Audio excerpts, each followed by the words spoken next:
Kang the Conqueror, Volume 3. Hear me now, child of time, and prepare your human mind for the gauntlet to come. Your predecessor, the fallen pharaoh, made the goddess Time into his concubine. He cheated her of her hours and minutes. He traveled through her, and swiftly, when her satisfaction demanded patience. Ansabanur seeks not this path, for it is strewn with cowards. So if you are to cross the ages for our mutual goal, the destruction of the tyrant Kang, you will do so by her measure, in her time, protected from her ravages, but not immune to her wisdom. Evolution demands it. Do you understand, Nathaniel Richards? This is my plan, Apocalypse. Of course I understand. Now cease your lectures and do it. Send me on my way. But I did not understand. It was a lie. I never understood how far I would have to go. Not until it was too late. For the sarcophagus was where Kang truly began. Time is a thing to be conquered. That was the edge of Kang's knife. Not tactics, nor technology, nor superpowers, nor brutality. Time travel. But even without a machine, we all travel through time slowly and ever forward. So with my flesh protected from age by Apocalypse's arcane technology, but my mind restlessly awake, I did that one thing that Kang would find abhorrent. I took the long way round. And all the while I sharpened my mind and steeled my focus. I had many coming victories to contemplate, but I was drawn particularly to the failures, the ones I'd been trained to prevent. I contemplated Ravana, the mystery of her name echoing on my elder self's lips, and of meeting my own Ravana in the distant past. I shed my boyhood to make myself her murderer's undoing. And finally, in the shadow of 26,964 years of preparation, meditation, and patience, I arrived. This is Jameson's News of the World, broadcasting from Marrakesh, Casablanca, and Cairo by way of the Flatiron in New York City. Reed Richards and his Fantastic Four have been spotted above the skies of Peru, locked in battle with the mutant menaces known as the X-Men. In a shocking press conference, the recently formed League of Superpowered Individuals known as the Avengers have revealed their newest member, and he's been dead for half a century. You heard that right. Captain America has been resuscitated, and like his superpowered body, his love for freedom never died. It's a heck of a day in the U.S. of A. In local news, rumors of intervention in the local blood diamond trade by a mysterious Panther Man continue, even as authorities deny the existence of... Wait, what's this? Stand by, we're just getting word. My good... An enormous flying saucer has been detected just miles outside Woodbridge, Virginia. Eyewitness accounts say the ground below has been burned to glass. The National Guard is ordering a full evacuation and is taking every resource. We here at Jameson News can only ponder the same question that must be on every red-blooded American's mind. Is this an invasion from beyond the stars? No. It was Kang. The Avengers, their names echoed in my head from my years of study. Thor, Captain America, Iron Man, Giant Man, the Wasp.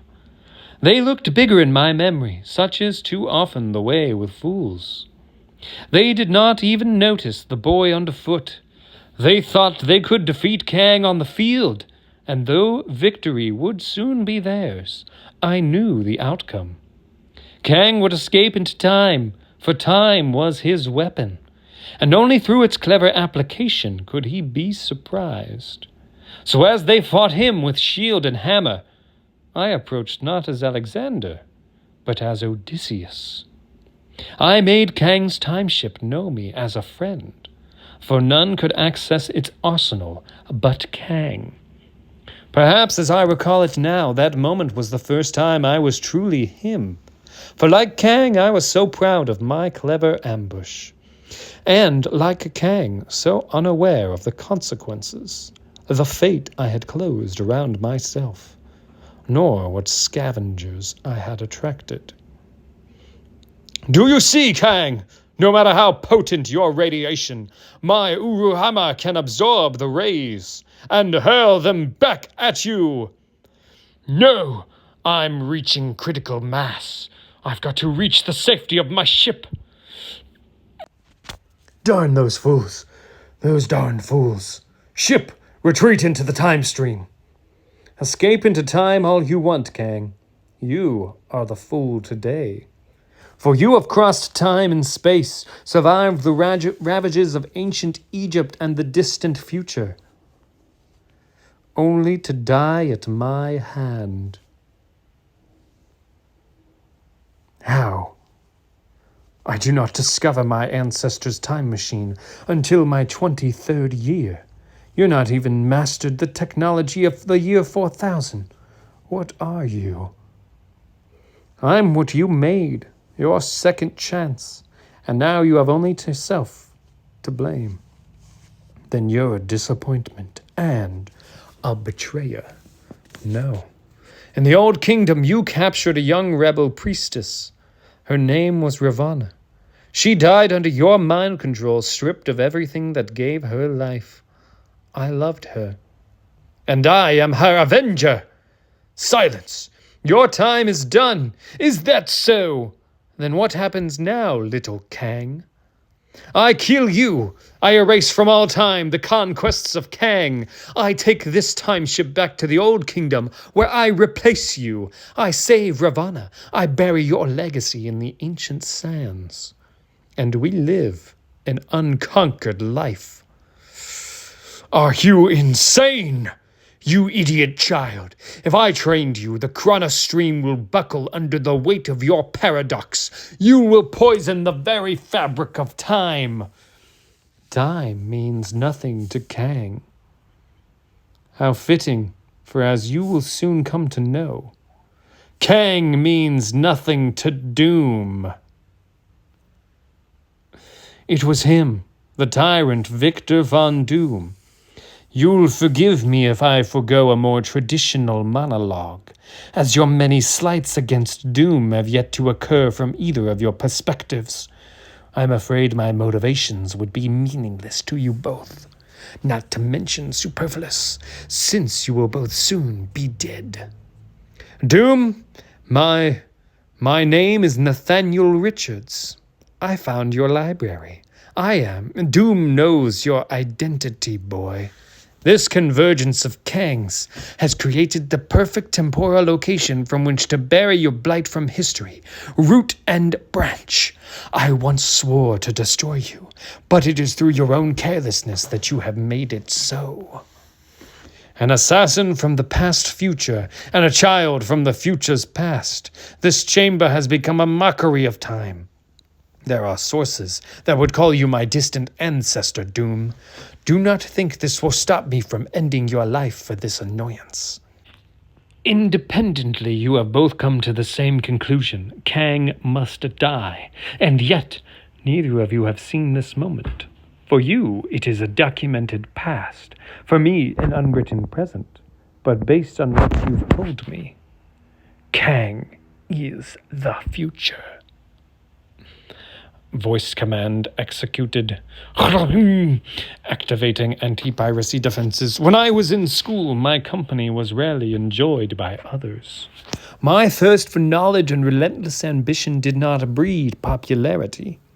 Imbeciles, you attack me in my place of absolute power. Which mattered nothing at all. My classmates were but children. It is you who is the imbecile, Kang. For Doom is master of man and magic. Until that fateful day just after my 16th birthday, they cornered me, those children.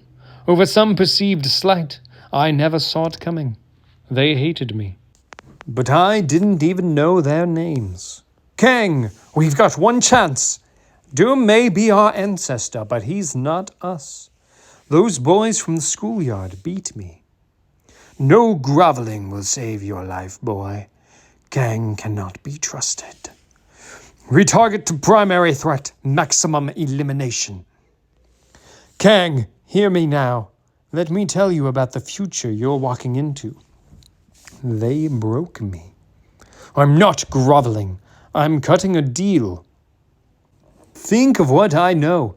Everything from now until the end of your life because you taught it to me. Now let me teach you. Treat me not as a replacement, but as an ally. Then I would know my mistakes to come. They got close to me. I could prevent them from ever happening. I shall be Kang, the victorious. And then they slit my throat. Enough! I spent a year in the hospital, an entire year, imagining what kind of man I would become. Victor Von Doom had been my inspiration to climb from my bed. Dubious ancestry or not, the reason I felt I could change the world, a man of legend, of power, someone I could aspire to one day become. Instead, I got Kang. I find your terms acceptable. Then let us live so that they matter. We stood side by side using our matching force field technology to freeze Doom in his steps. Now, my time ship, activate the internal time field. Cast him out, side by side with a man as small as those boys who had hated me, who had cursed me rather than try to understand. Computer, get a force field on that breach. Young Nathaniel, with me. We have a future that needs writing. But this day, it was not the bully who held the knife. No, Kang. Doom was right about one thing. Your time is done.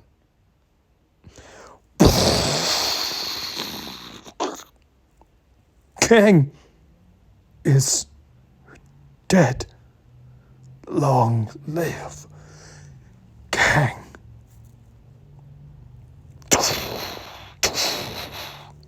And in that way, I was made free of Kang.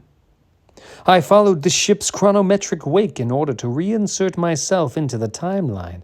Days before the original Ramatut's arrival in ancient Egypt, I did exactly what I'd planned, replacing the Kang that was.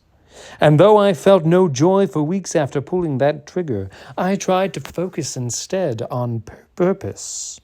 On taking the empire that was promised, gaining the power that would save her life.